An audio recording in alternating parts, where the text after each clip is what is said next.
Salam hörmətli fes izləyiciləri, hər birinizi xoş gördük. Bu gün sizinlə bərabər kurikulumda kifayət qədər maraqla qarşılanan Kolbergin mənəvi inkişaf nəzəriyyəsindən danışacağıq. İlk öncə sizə bu nəzəriyyə haqqında məlumat verim. Mənəvi inkişaf nəzəriyyəsi quruluş cəhətdən Piagetin zehni inkişafı mərhələləri nəzəriyyəsinə bənzəyir. Piaget də zehni inkişafı mərhələlərə bölərək bizə izah edirdi və eynilə mənəvi inkişaf da mərhələlərlə qruplaşdırılıb.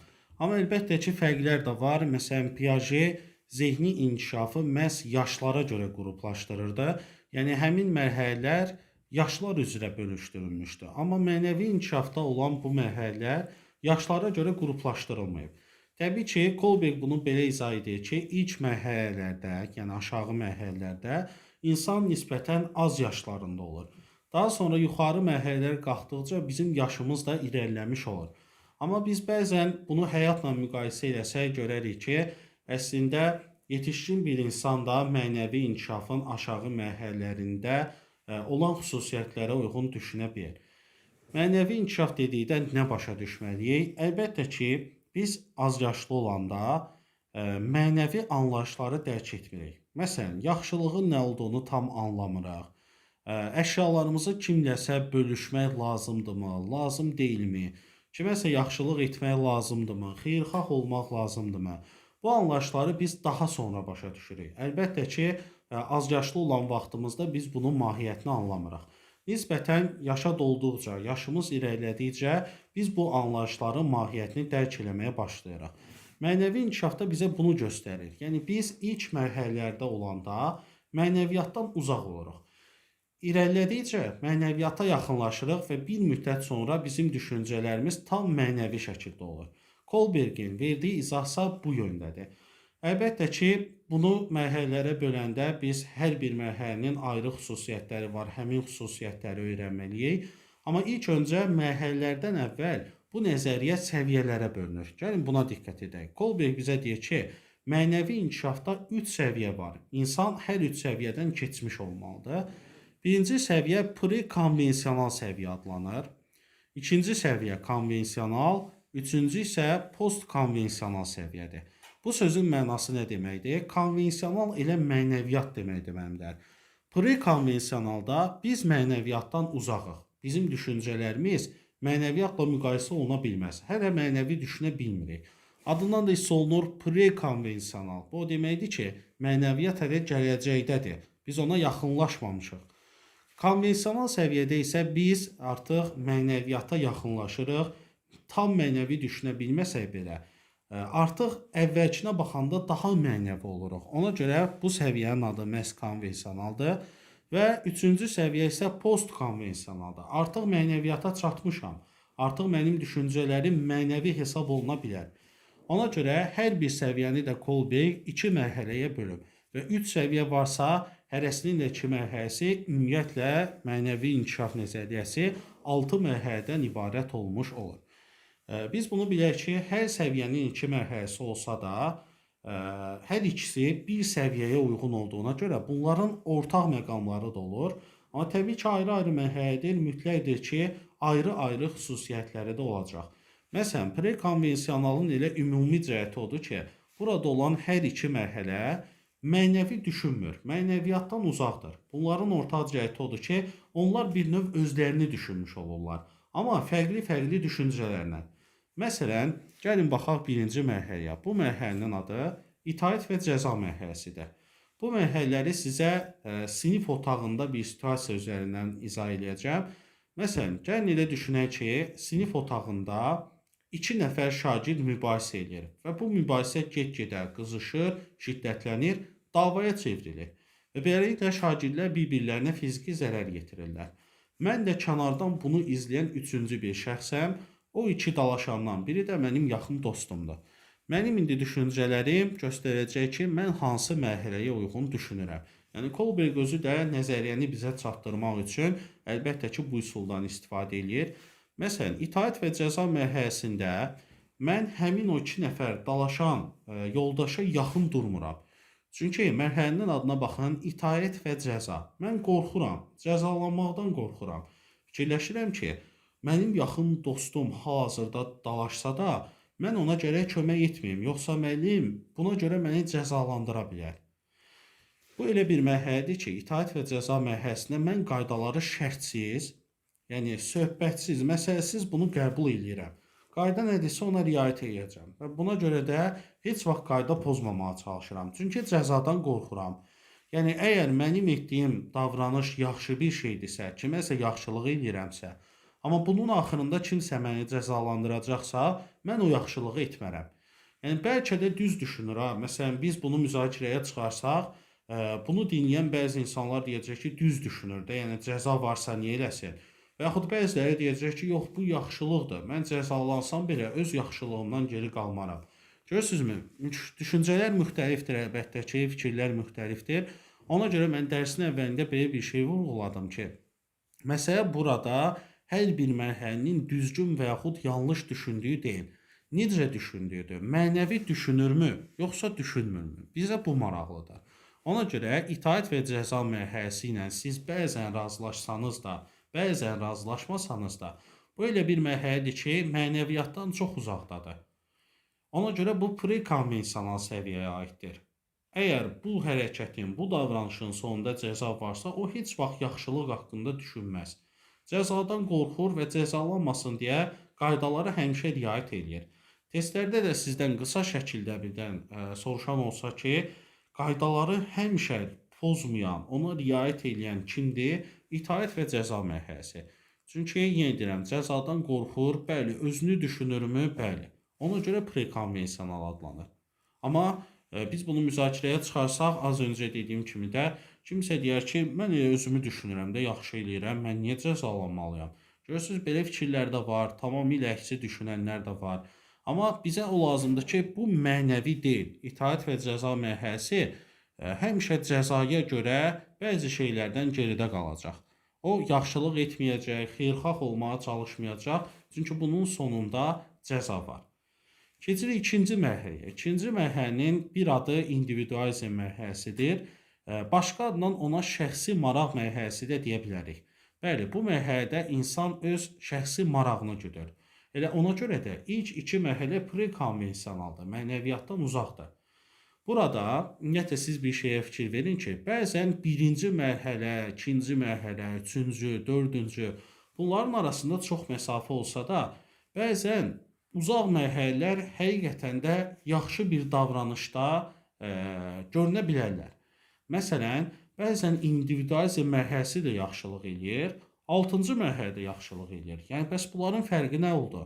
Axı ikisi də yaxşılıq eləyir. Fərq ondadır ki, müəllimlər, biz hər dəfə yaxşılıq eləyəndə bu yaxşılığın naminə etmirik. Bəzən özümüzü düşünürük, bəzən başqa bir şey düşünüb yaxşılıq edirik. Yəni əsas burada bizim məqsədimizdir. Yaxşılığı edib etməməyimiz deyil. Məsələn, individualizm mərhələsi öz şəxsi mənfəətinə baxır. Əgər onun buradan bir mənfəəti varsa, yaxşılıq edəcək. Yoxdursa, ümumiyyətlə etməyəcək. Gəlin həmin situasiyaya bir də baxaq. Sinif daxilində yenə dava gedir. Mən də üçüncü şəxs kimi kənardan izləyirəm. Mən o davaya qarışaram yoxsa yox? İtaət və cəzada qarışmırdım. Deyirdim ki, müəllimim məni cəzalandırar. Amma indi mən gedib onları ayırmaq istəyirəm, bəli. Bu yaxşılığı etmək istəyirəm. Amma məqsədim nədir? Mən özümü düşünürəm. Buradan şəxsi marağım var yoxsa yox? Deyirəm ki, qoy gedim mən dostuma kömək eləyim. Gələn dəfə mənim də başıma belə bir hadisə gələr. Qoy mənə də kömək eləsinlər. Yəni mənim onları ayırmağım əslində dostumu düşünməyimdən deyildi. Mən özümü düşünüb ona yaxşılıq elədim. Bilirsiniz nəyə bənzəyir? Məsələn, gündəlik həyatımızda gəlin belə bir situasiyaya nəzər salaq. Tutaq ki, dostdan, tanışdan, qohumdan kimsə zəng edib, bizdən maddi cəhətdən ona yardım etməmizi xahiş edir. Deyir ki, mənim maddi sıxıntım var, köməyə ehtiyacım var, mənə kömək elə. Mən də fikirləşirəm ki, qoy mən ona kömək eləyim. Görürsünüz, ikinci mərhələdə də bəzən yaxşılıq eləyə bilirəm. 5-də də, 6-da da. Amma məqsədlər müxtəlifdir. Mən ikinci mərhələdə individualizmdə olanda mən fikirləşirəm ki, qoy bu dostuma maddi cəhətdən yardım eləyim. Gələn dəfə birdən mənə də pul lazım olar. Mənim də maddi sıxıntım olar. Qoy mən də ondan borc istəyə bilim. Görürsünüz, əslində mən yaxşılıq edirəm, amma özümü düşünmürəm. Əksinə, özümü düşünürəm, dostumu düşünmürəm. Yəni ona borc verməyi məhz onu düşündüm demək deyil. İndividualizm belə bir mərhələdir müəllimlər. Ona görə də itaət və cəza ilə individualizmin ortaq cəhəti bəli, şəxsin nisbətən özünü düşünməsidir. İtaət və cəzada sonunda cəza olan şeyə ümumiyyətlə əl atmayacağam. İndividualizmdə isə bu dəyişir müəllimlər. Bəzən şəxsin marağım bunu ödəyirsə, mənim mənfəətim varsa bunu eləyəcəm. Yox, bir şəxsi bir gəlir əldə eləmirəmsə, mənfəət əldə eləmirəmsə, mən bu davranışı ümumiyyətlə yerinə yetirmərəm. İlk iki mərhələ bu qədərdir. Prekonvensional mənəviyyatdan uzaq. İndi isə ikinci səviyyədən danışaq. Konvensional səviyyə tam mənəvi düşünməsə də, əvvəlkinə baxanda, prekonvensionala baxanda mənəvi cəhətdən daha düzgün düşünür. Əslində bu da tam düz deyil. Sadəcə prekonvensionaldakı kimi tək özünü düşünmür. Məsələn, baxaq üçüncü mərhələyə, qəbul olunma mərhələsi. Bu bilirsiniz nəyə bənzəyir? Biz sizlə məntiqi təfəkkür dərsində məntiq xətaları öyrənmişdik. Orada belə bir xəta var idi ki, cəmiyyət tərəfindən qəbul olunmaq. Yəni insanlar nə edirdisə, mən də onu təkrarlamağa çalışırdım. Özümü cəmiyyətə qəbullandırmağa çalışırdım. Bu da ona bənzəyir. Yəni tam eyni şey deyil, amma bir növ bənzəyir. Qəbul olunma mərhələsində mən özümü cəmiyyətə qəbul elətdirməyə çalışıram. Mən yaxşılıq eləyərəm, yoxsa eləmərəm, bu da dəyişir. Baxır ki, insanlar mənim haqqımda nə deyəcəklər? Bax, mən buna uyğun davranacağam. Ona görə konvensional səviyyəsinin xüsusiyyətlərindən biri də budur ki, mən ətraf mühitə görə davranıram, öz düşüncələrimə görə deyil. Ən azından prekonvensionalda mən mənəvi düşünməsəm də, bu mənim öz düşüncəm idi. Cəzadan qorxurdum, eləmirdim. Və yaxud mənfəətim var idi, eləyirdim, yox idi, eləmirdim. Bu mənim məhz öz düşüncəm idi. Amma konvensionalda mən daha çox kənar təsirlərə uyğun öz davranışlarımı sərgiləməyə başlayıram. Məsələn, qəbul olunma mərhələsində eyni situasiyaya baxıraq, iki nəfər yenə dalaşır. Mən də baxıram ki, dostum dalaşır. Onları ayırım yoxsa ayırmayım. Mən gedib onların işinə qarışsam, hamı mənə deyəcək ki, bu nə pis uşaqdır. Bu da sözə qulaq asmır, bu da dalaşır. Ona görə insanlar mənim haqqımda mənfi düşünürlər deyə mən gedib onları ayırmayacağam. Amma halbuki elə bir hadisə olsaydı ki, mən gedib qarışsaydım, hamı məni belə yaxşı adam kimi tanısaydı, mən gedib o yaxşılığı tez eləyəcəkdim. Yəni, yaxşılıq naminə deyil, insanların mənim haqqımda müsbət bir söz deməsi naminə mən yaxşılıq edirəm. Məsələn, individualizm mərhələsində ikidə sizə bir nümunə göstərdim. Məsələn, dostum zəng edir, məndən borc pulu istəyir. Mən ona borc pul verirəm və fikirləşirəm ki, qoy gələn dəfədə mənim ehtiyacım olanda ondan istəyə bilim. Amma 3-də belə deyirəm, dostumun köməyə ehtiyacı var. Qoy mən ona kömək edeyim ki, hamı desin bu nə yaxşı oğlandır, bu nə yaxşı dostdur. Öz dostunu dar günündə tək qoymadı, ona kömək elədi. Amma görürsünüz, məqsəd məhz dostumu düşünmək deyil. Əslində mən hələ də bir növ özümü düşünmüş oluram. Amma dolayı yolla, məsələn, prekonvensional səviyyədəki kimi birbaşa özümü düşünmürəm. Deyirəm ki, insanlar mənim haqqımda müsbət düşünsün. Dördüncü səviyyə nədir müəllimlər? Səlahiyyət və sosial nizamı qoruma. Mərhələnin adı biraz qəribədir, amma buna mütləq öyrəşəcəksiniz. Bu, get-gedə mənəviyyata yaxınlaşır. Ona görə nisbətən 1, 2 və 3-cü mərhələdən daha düzgün düşünür deyə bilərik.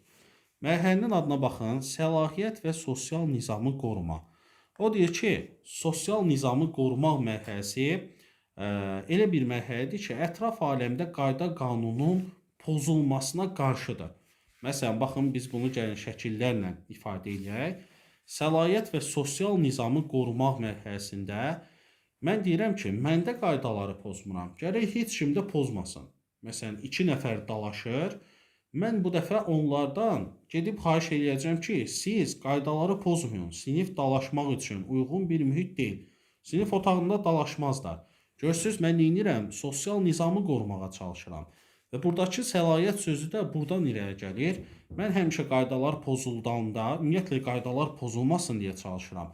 Amma qaydalar pozulursa, mən çalışıram ki, bunu səlahiyyətli şəxslərdən tələb edeyim. Məsələn, sinifdə dava varsa, deyirəm ki, bunu müəllimdən tələb eləyək. Sinifdə dalaşmaq olmaz, müəllim buna nəzarət etməlidir. Və yaxud bəzən sosial medialarda bizim qarşımıza da çıxır. Məsələn, hansısa sürücü özü həmişə yol hərəkəti qaydalarına riayət eləyir. Kimsə bu qaydaları pozanda da onu çəkib paylaşır və səlahiyyətli şəxslərdən xahiş edir ki, bu haqda tədbir görülsün. Yəni mən özüm də pozmuram, gərək heç kim də pozmasın. Bax mən ətraf aləmi düşünürəm. Görürsünüzmü? İndi səviyyələrə qaydaq. Səviyyələrə qaydanda biz görəcəyik ki, həqiqətən də hərəsinin ortaq cəhətləri var. Prekonvensional birinci səviyyədə mən ancaq özümü düşünürdüm.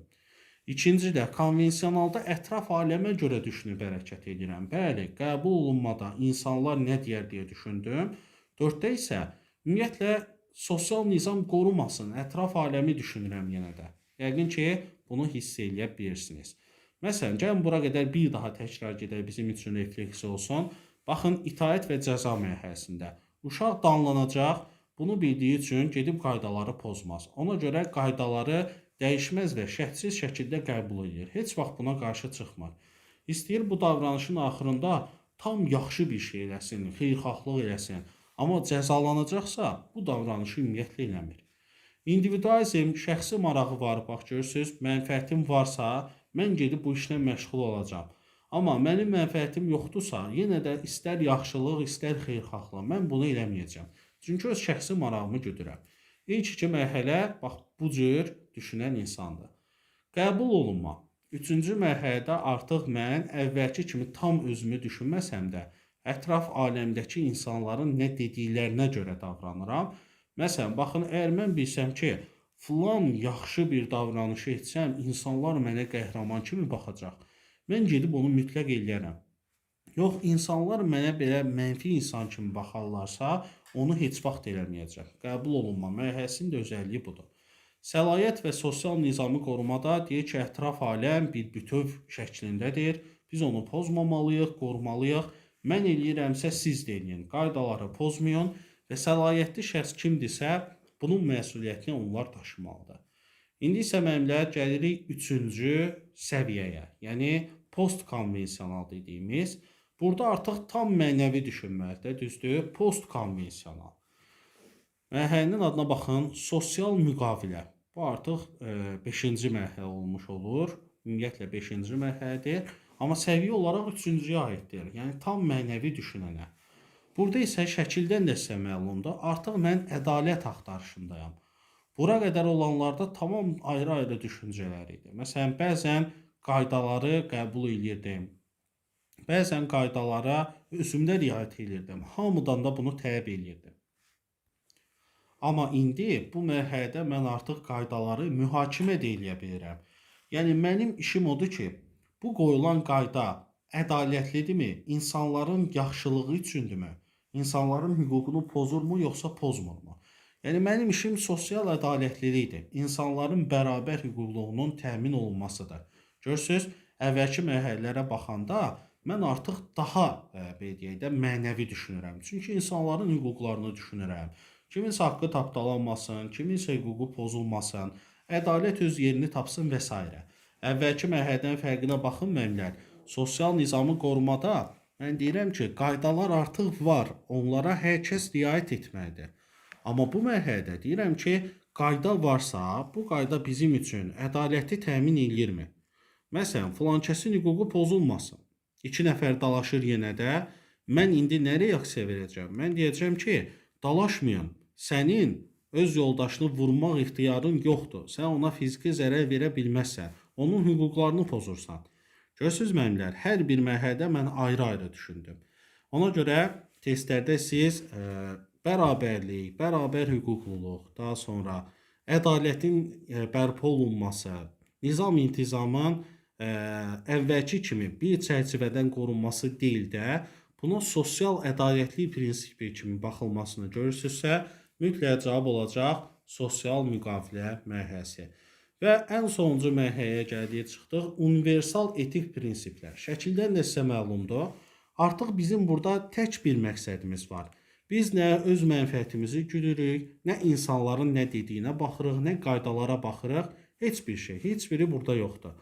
Burada mənim tək məqsədim var. Mən vicdanlılıq göstərmək istəyirəm. Daha sonra mən xeyirxah olmaq istəyirəm. Mən insanların yaxşılığını düşünürəm. Fərqə baxın. Bura qədər olan mərhələlərdə, məsələn, bəzən onların hüquqlarını müdafiə edirdim. Elə bir mərhələ əvvələ qayıtsaq, sosial müqavilə mərhələsində, mən onların hüququnu axtarıram. Deyirəm ki, hüquqlar pozulmasın. Burada da düzgün düşünürəm. Sadəcə universal etik prinsiplərdə mən artıq yenə də qayda qanundan uzaqam, hüquqlardan da uzaqam. Mən ona hüquq çərçivəsi kimi baxmıram ki, mən ona məhz etik prinsiplər kimi baxıram ki, insanlara qarşı vicdanlı olmaq lazımdır. İnsanlara qarşı xeyirxah olmaq lazımdır. Nə qədər çox kömək eləyəriksə, o qədər gözəl yaşayarıq və s. Bax, belə düşünən insan da universal etik prinsiplərdə olmuş olur. Gəlin bir daha refleks eləyək, çünki nəzəriyyənin ikinci bir hissəsi də var. Biz hər iki mərhələlərlə tanış olduq. Prekonvensional mənəviyyatdan uzaq idi, məhz özünü düşünürdü və itaət cəza mərhələsində cəzalanaram deyə mütləq davranışlarıma fikir verirdim. Sonunda mənə bir cəza veriləcəksə, heç vaxt onu etmərəm. İndividualizmdə öz şəxsi marağımı güdürdüm. Bir mənfəətim varsa köməyimi eləyərəm, yoxdursa etmərəm. Gəlirəm konvensionala, burada artıq ətraf aləmi düşünürəm. Qəbul olunma mərhələsi. İnsanlar mənim haqqımda yaxşı sözlər deyərlərsə, mütləq qaça-qaça gedib onu eləyəcəm. Yox, əgər eləməyəcəmsə, deməli mənə pis baxacaqlar. Dördüncü mərhələ. Sosial nizamı qorumalıyıq. Qaydalar var, mən də riayət edirəm, hər kəs də etməlidir. Pozulanda isə səlahiyyətli şəxslərə müraciət etməyə çalışırıq. Sosial müqavilə artıq gəldik postkonvensionala. Mənəvi düşünürəm. Deyirəm ki, qoy hər kəs üçün ədalət öz yerini tapsın, insanların hüquqları pozulmasın, hamımız bərabərik, hamımız eynik və s. Və altıda artıq mən universal etik prinsiplə düşünürəm. Deyirəm ki, yaxşılıq etmək lazımdır, xeyirxah olmaq lazımdır və s. Yəni, göründüyü kimi bu şəkillərin sizə köməyi çox olacaq. İtaət və cəzada baxın, cəzalanır deyə qorxusundan davranışlarına fikir verir. İndividualizmdə baxın, burada şəxsi marağım var, onu güdürəm. Qəbul olunmam, məni qəhrəman kimi tanısınlar və yaxud məni pis tanımasınlar deyə bu davranışlarımı tənzimləyirəm. Nizamı qorumaq, özüm də pozmuram, deyirəm, hey, siz də dalaşmayın, siz də pozmayın. Sosial müqavilə, ədalət, bərabər hüquqluluq və sonuncu mərhələ isə universal etik prinsiplər, etika qaydalarını gözləməklə. İndi isə mənimlə, gəlin dilemmalardan danışaq. Dilemma nədir? Əvvəlcə bunu deyək. Dilemma insanı bir neçə seçim qarşısında qoymaqdır. Yəni, bir müzakirə düşünün, mən sizə bir neçə seçim təqdim edirəm. Siz də buna uyğun olaraq mənə cavablar verirsiniz. Dilemma bu deməkdir. Və Kolberg özü bizim üçün bir neçə dilemma hazırlayıb qoyub ki, biz bu dilemmalardan istifadə edərək şagirdlərimizin mənəvi inkişafın hansı mərhələsində olub-olmadığını üzə çıxaraq. Yəni, əgər ağlımızda başqa bir sual varsa, əlbəttə ki, ondan da istifadə edə bilərik. Amma gəlin, Kolbergin bizim üçün yazdığı Heinz dilemmasından istifadə edək. Heinz dilemması necə bir şeydir? Heinz adlı bir insan öz həyat yoldaşının xəstə olduğuna görə ona dərman tapmağa çalışır.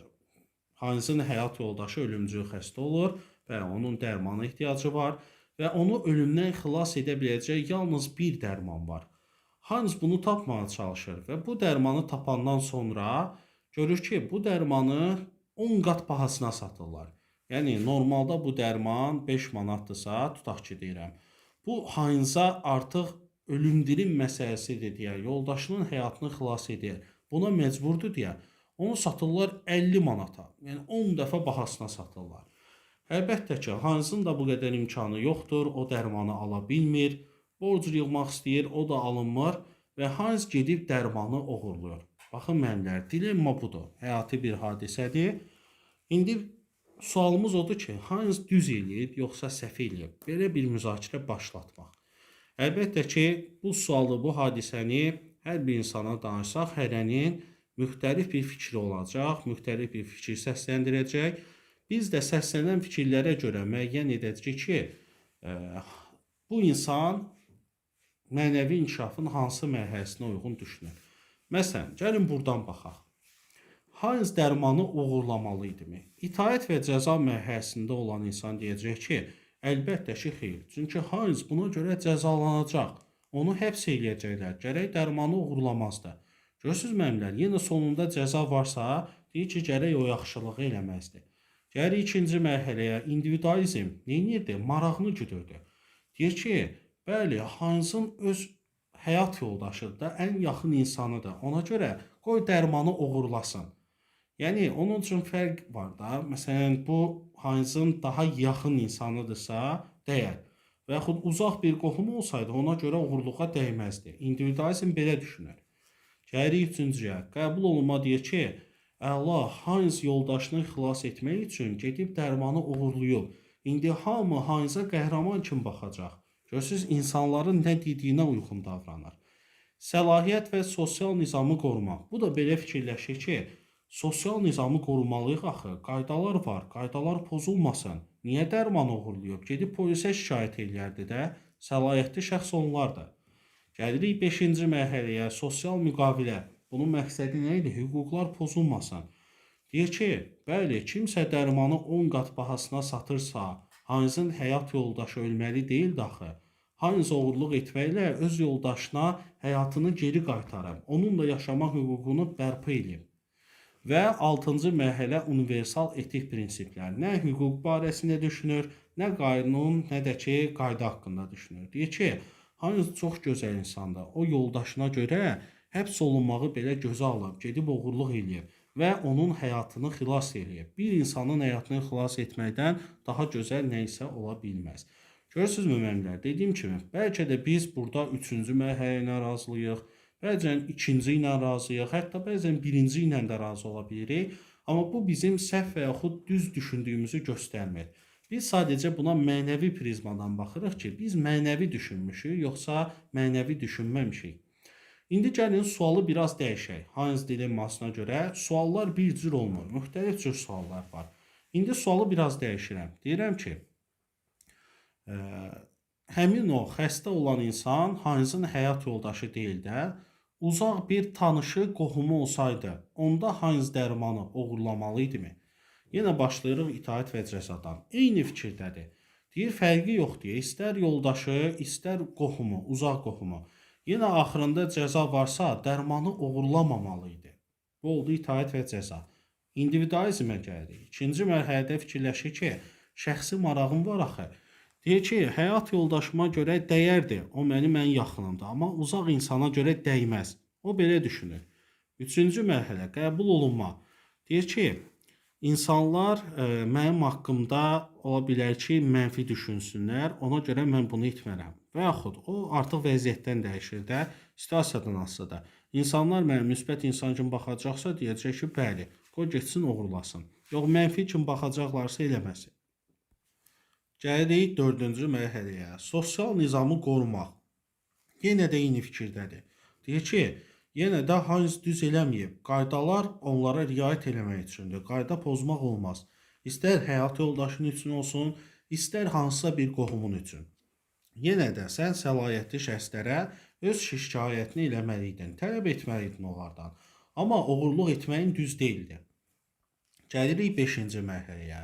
Bu hüquqdan danışır. Deyir ki, nə olsun ki, həyat yoldaşının hüququnu qaytarmışdısa, qohum da bir insandır da, onun da yaşama hüququ var. Ona görə oğurluq edibsə düz eləyib məncə. Onun da hüququnu geri qaytarıb. Yəni bu Hansın ədalətli insan olduğunu göstərir. Və universal etik prinsiplər. Bu isə deyir ki, Hans çox gözəl insandır. O həyat yoldaşına görə də belə edirdi. O uzaq qohumuna görə də bunu gözə alır. Ona da yaxşılıq etmək üçün bu hərəkəti eləyir. Baxın görürsüz, bəzən eyni nəticə əldə edirik, amma düşüncələr müxtəlifdir. Bəzən sırf yaxşılığı düşünürəm, bəzən insanların hüququnu düşünürəm, bəzən ətraf aləmi düşünürəm, bəzən insanların nə dediyini düşünürəm və s. İndi isə mənlər, sualı tamamilə dəyişirəm. Həmin o rəhmətə gedən insan, yəni xəstə olan insan, ümumiyyətlə bir insan deyilsə, yəni o adam insan deyilsə, bir ev heyvanı olarsa, məsələn, Hansın çox sevdiyi bir iti, pişiyi olarsa, onda nə baş verəcək? Gəlin, indi bu prizmadan baxaq. İtaət və cəza mərhələsi yenə də eyni düşüncədədir. Deyir ki, fərqi yoxdur, yenə polislər onu cəzalandıracaqlar. Gərək Hans dərmanı oğurlamazdı. İkinci mərhələ, şəxsi maraq. Deyir ki, əgər o ev heyvanını çox istəyirdisə, yəni ona çox öyrəşmişdisə, yaxşı eləyib oğurlayıb. Yox, sıradan bir ev heyvanıdırsa, ona o qədər də öyrəşməyibsə, mənası yoxdur. Görürsüz, öz marağını güdür. Üçüncü mərhələ deyir ki, həyat yoldaşı üçün oğurluq eləyəndə hamı ona qəhrəman kimi baxır da. Amma indi heyvan üçün oğurluq eləmək ağıllı bir iş deyil. İnsanlar məni axmaq kimi adlandıra bilər, ona görə düz eləməyib haiz. Gəlirik növbəti mərhələ. Deyir ki, sosial nizamı qorumaq, qaydalar hər kəs üçündür. Niyə yenə qaydanı pozub? Səlahiyyətli şəxslərə müraciət edər də, məsələn, heyvanların qorunması cəmiyyətinə müraciət edərdi. Növbəti, bu nə edirdi? Bərabərlikdən, hüquqluqdan danışırdı, düzdür? Deyir ki, nə olsun ki heyvanda, o da bir canlıdır. Canlıdırsa onun da yaşama hüququ var. Deməli, Hans ədalətli insandır. Həm heyvana görə də belədir, həm öz qohumuna və yaxud öz yoldaşına görə. Və ən sonuncu mərhələ universal etik prinsiplər. O isə deyir ki, Hans gör necə gözəl insandır ki, təkcə öz qohumuna görə deyil, bir canlını da düşündü, bir heyvanı da düşündü, onun da yaxşılığını düşündü, onun da həyatını düşündü və s. Yəqin ki, sizə nə demək istədiyimi tam anladınız. Yəni, burada məsələ bizim səhv və yaxud düz düşünməmiz deyil. Burada düşüncələr müxtəlifdir və biz şagirdlərə belə suallar verərək onların mənəvi inkişafın hansı mərhələsində olduğunu tapıb üzə çıxara bilirik. Bəs nə etmək lazımdır? Ancaq bunu tapmaq mı lazımdır? Əlbəttə ki, xeyr. Biz çalışmalıyıq ki, şagirdlərimiz mənəvi düşünə bilsinlər. Bunu onlarda formalaşdırmalıyıq. Bunun üçün də sinifdə müəyyən rollu oyunlardan istifadə etmək olar, müzakirə üsullarından istifadə etmək olar, müəyyən dilemmaları müzakirəyə çıxarmaq olar və s. Bugünlük bu qədər. Əgər bir sualınız olarsa, videonun rəy bölməsində mənə bildirə bilərsiniz. Gələn dəfə isə elə bu nəzəriyyə haqqında test tapşırıqlarına baxacağıq. Hər bir mərhələni test üzərində tətbiq edəcəyik. Əgər siz də bu tipli izahların davamlı olmasını istəyirsinizsə, kanalımıza abunə olun, videomuzu bəyənin, paylaşın və dərslərimiz haqqında ətraflı məlumat almaq istəyirsinizsə, ekranda gördüyünüz 055 527 2599 nömrəsi ilə əlaqə saxlaya bilərsiniz.